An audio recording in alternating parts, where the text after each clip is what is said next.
Assalamualaikum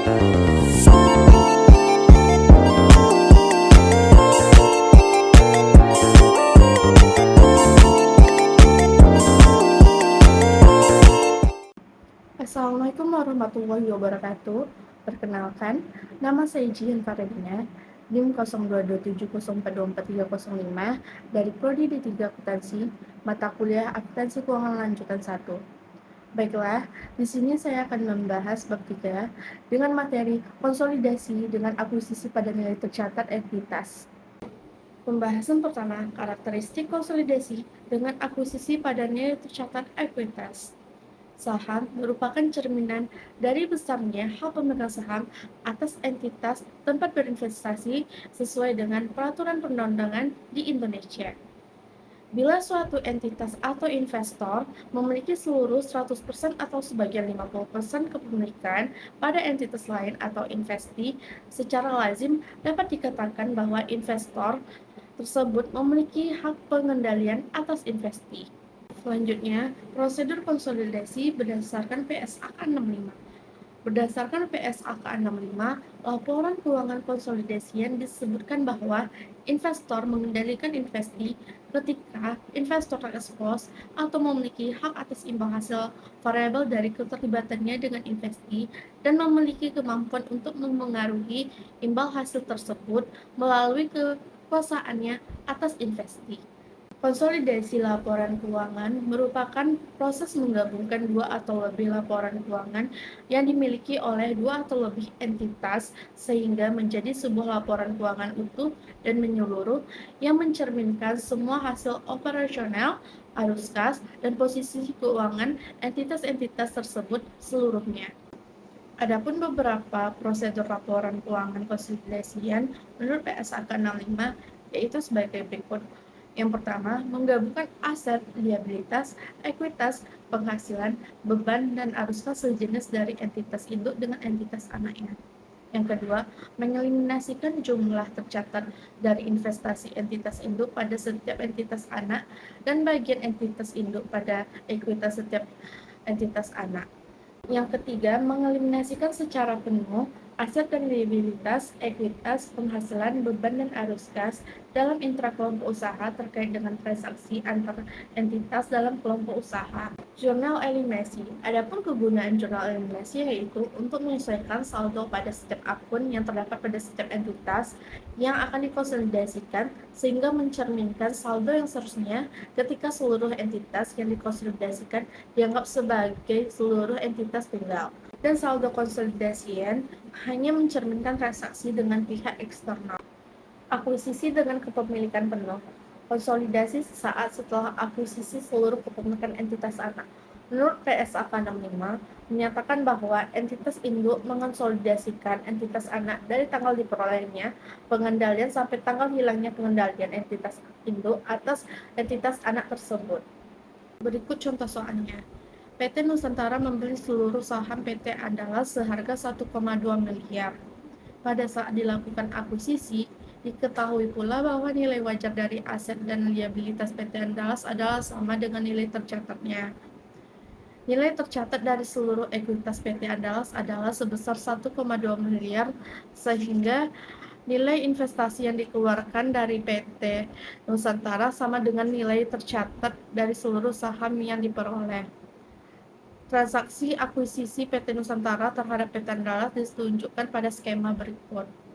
Nilai akuisisi dan nilai wajar KNP sebesar 1,2 miliar, nilai tercatat aset neto PT Andalas saham biasa sebesar 800 juta, saldo laba sebesar 400 juta, jadi total nilai tercatat aset neto 800 juta ditambah 400 juta sama dengan 1,2 miliar. Jadi jumlah selisihnya sebesar 0. Dikarenakan nilai akuisisi dan nilai wajar KNP dikurangi total nilai tercatat aset neto.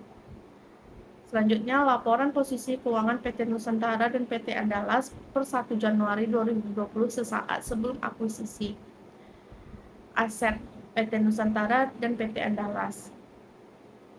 Kas dan setara kas PT Nusantara sebesar 1,6 miliar, sedangkan PT Andalas 600 juta. Piutang usaha PT Nusantara 600 juta, PT Andalas 250 juta.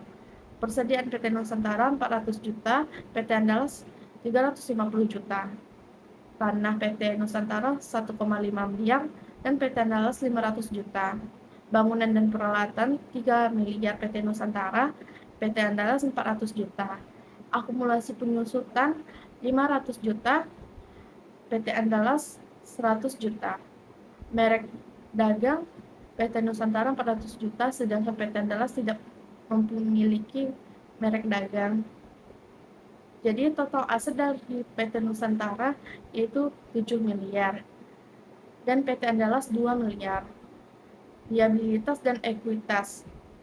Utang usaha pada PT Nusantara sebesar 1 miliar, sedangkan PT Andalas 300 juta. Utang obligasi PT Nusantara 1,5 miliar, PT Andalas 500 juta. Saham biasa PT Nusantara 3 miliar, PT Andalas 800 juta. Saldo laba 1,5 miliar pada PT Nusantara, 400 juta pada PT Andalas. Jadi total liabilitas dan ekuitas pada PT Nusantara adalah 7 miliar, sedangkan PT Andalas sebesar 2 miliar. Laporan posisi keuangan PT Nusantara dan PT Andalas setelah akuisisi. Aset PT Nusantara dan PT Andalas. Kas dan setara kas pada PT Nusantara sebesar 400 juta. PT Andalas sebesar 600 juta. Piutang usaha pada PT Nusantara 600 juta, PT Andalas 250 juta. Persediaan PT Nusantara 400 juta, PT Andalas 350 juta. Tanah PT Nusantara 1,5 miliar dan PT Andalas 500 juta. Bangunan dan peralatan 3 miliar pada PT Nusantara, 400 juta pada PT Andalas. Akumulasi penyusutan 500 juta PT Nusantara dan PT Andalas 100 juta.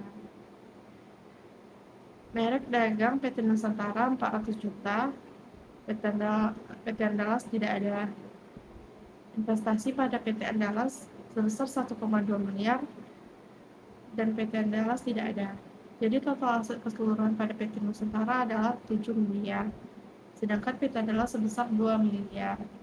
Liabilitas dan ekuitas. Utang usaha pada PT Nusantara sebesar 1 miliar, PT Andalas 300 juta. Utang obligasi 1,5 miliar pada PT Nusantara dan PT Andalas 500 juta. Saham biasa pada PT Nusantara 3 miliar dan PT Andalas 800 juta. Saldo laba pada PT Nusantara 1,5 miliar, PT Andalas 400 juta. Jadi total liabilitas dan ekuitas pada PT Nusantara keseluruhannya 7 miliar. Dan PT Andalas memiliki total liabilitas dan ekuitas sebesar 2 miliar. Selanjutnya, konsolidasi pada periode setelah terjadinya akuisisi. Yang pertama, laporan laba rugi konsolidasian.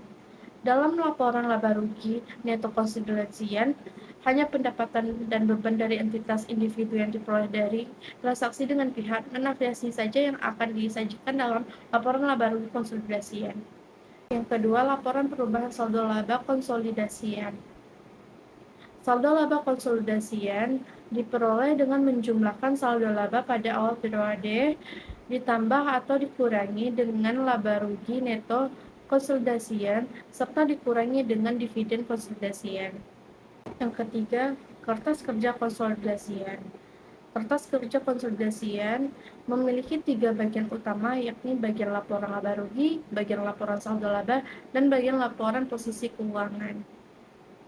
Saldo laba pada kertas kerja konsolidasian mirip dengan laporan saldo laba pada umumnya. Posisi dengan kepemilikan sebagian.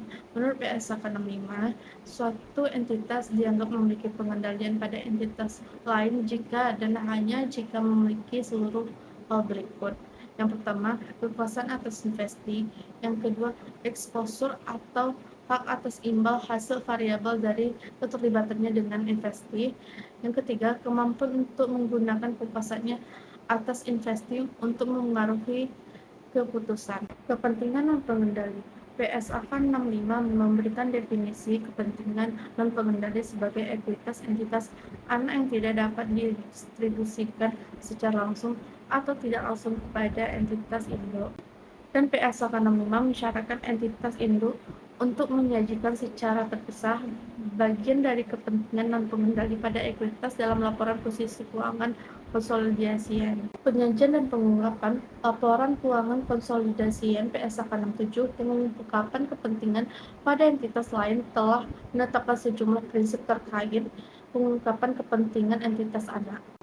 Baiklah, sekian dari pembahasan saya. Jika ada salah kata atau kekurangan, mohon dimaafkan. Wassalamualaikum warahmatullahi wabarakatuh.